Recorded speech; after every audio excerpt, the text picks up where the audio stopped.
part two of this video, we got the new coolant pipe in with new O-rings. Something I like to suggest doing is you need a little tiny pick to get those off. Something like this. This is just a cheap Harbor Freight store pick. And when you go to reinstall those, you also want to use that pick and then something like this super lube. This is specifically for O-rings and stuff like that. So you can use oil if you wish. I don't like to introduce oil into the cooling system, whereas that lubricant is rated for coolant and oil, so it won't cause a problem with those. I like to lubricate the O-rings, and then as I go to push them on that nipple on the back of the water pump, you want to use the pick to work it around so you don't cut that O-ring. In reinstalling this tube, I had to use a 13 millimeter mid-length and a 10 millimeter mid-length to get the attaching stud back on in the back here, along with the ground strap, which is back here. I went ahead and I cleaned up the intake gasket surfaces.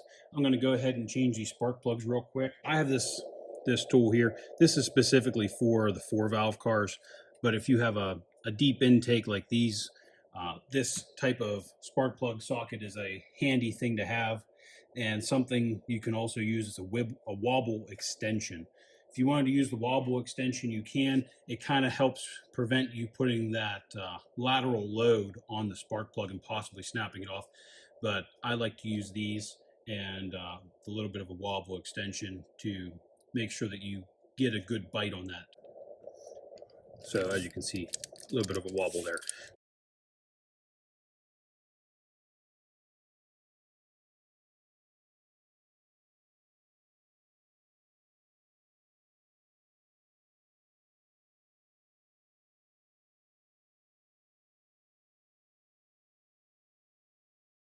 Here's the first spark plug here. So Autolite Platinums. Somebody changed these at some point. However, don't know when, so we're going to go ahead and replace these.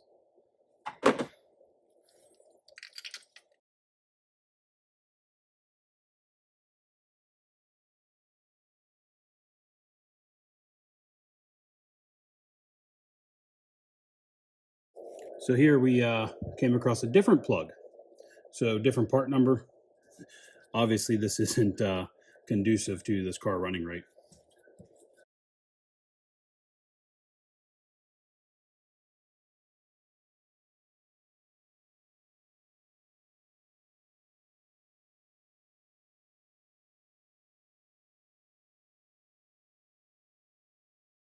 We're getting oil on these. So the intake gasket was definitely leaking on that intake. There should not be any oil on these. Like I said, there was oil on these, on that side. There's oil on these is not good. And then, so the part number on this one is an AP764. This is an AP104. So found one different one. So that's also not good. We're going to go ahead and put some new Motorcraft plugs in this. The Platinum 493s. We'll go ahead and put those in. So like I said, we were going to go ahead and put these Motorcraft Platinums in. The part number on these is the SP493s. It doesn't really say on here, but that's what we chose for this car. It's the factory replacement. So we'll make sure we go ahead and put these all in and torque them down to spec. So something to keep in mind, you always want to put the spark plug in the socket and make sure it's a spark plug socket. This one's a snap-on. Let's see, what's the number on that? S9720KA. Like I said, this is specifically for the 4-valve cars. So with the extra deep spark plug holes, but as you can see, really works really well for this 2-valve motor here. You always want to drop that in nice and slow. Make sure that just nice and snug. The actual torque spec for that, I do believe, is about 14 foot-pounds. So it's not a lot. And Some guys will tell you to put some nickel anti-seize on these. It's very, very light coating, but since we bought the Motorcraft Platinum plugs, they are nickel coated, so we do not need that here.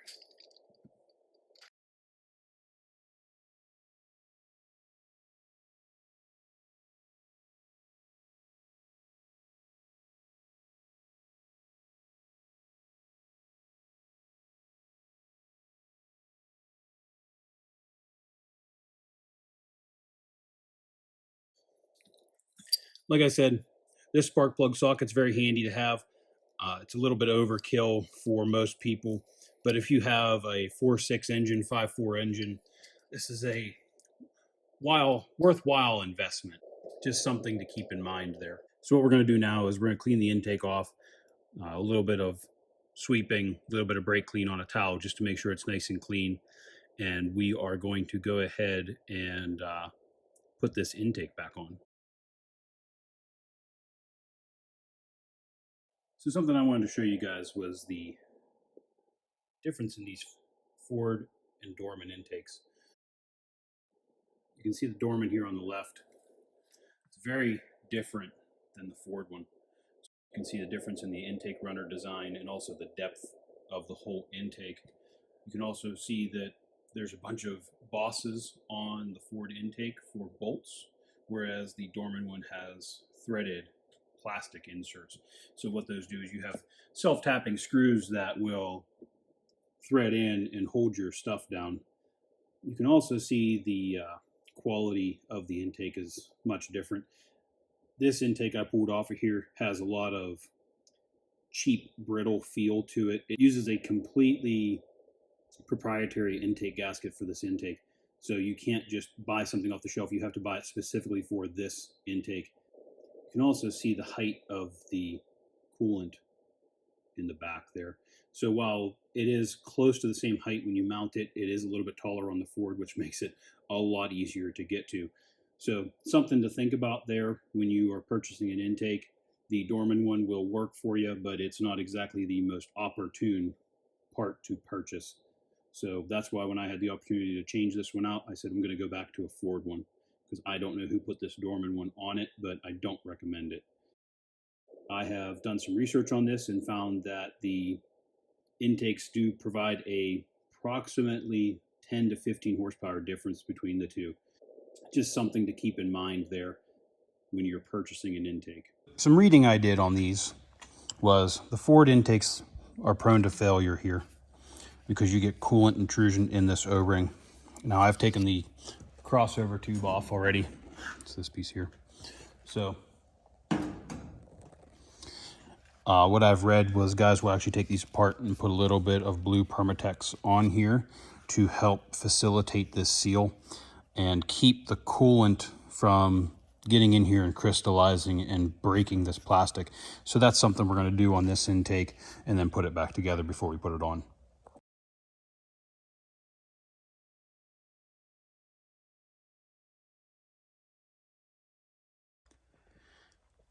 So I had a video of putting this all back together. However, something happened with those and I can't get any sound out of them. I'm going to briefly go over this a little bit for you. This fuel line, it's only held on with this clip. So when you put this clip back on, you want to make sure that that fuel line is completely inserted there. And then at the same time, all these bolts have torque specs, and I will be listing those for you in the video.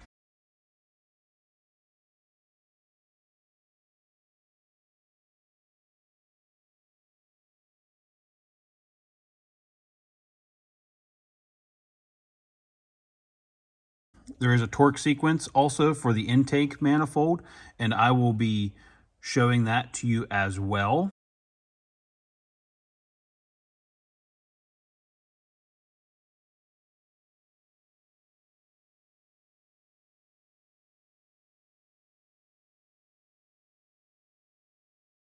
One thing I did do on all of these bolts was I cleaned them all up with the wire wheel before installing them because, like I said, I had taken the Dorman intake off of this, which uses the self-threading plastic type screws So I had to go to the junkyard and source factory bolts. So I cleaned all those up, and I used a little bit of the high temp anti-seize on all the threads, just so that they didn't end up giving me a problem later on. I still have to put the intake back on this car. I have some other things that need to be done, so I have stopped the assembly at this process here. And we will be able to get back to this car hopefully soon to get it running. I just wanted to cover the intake part of this and the coolant tube. It's something that has been covered many times, but not in very thorough fashion. And I really wish I could have had my videos showing how I put this all back together. But some points I wanted to bring up was this hose here. This is the intake coolant hose. That was a lot easier to put on the Ford intake than it was on the Dorman intake. And you want to make sure you get that clamp for that heater hose put on in the right orientation. So if you ever had to take it back off, you can.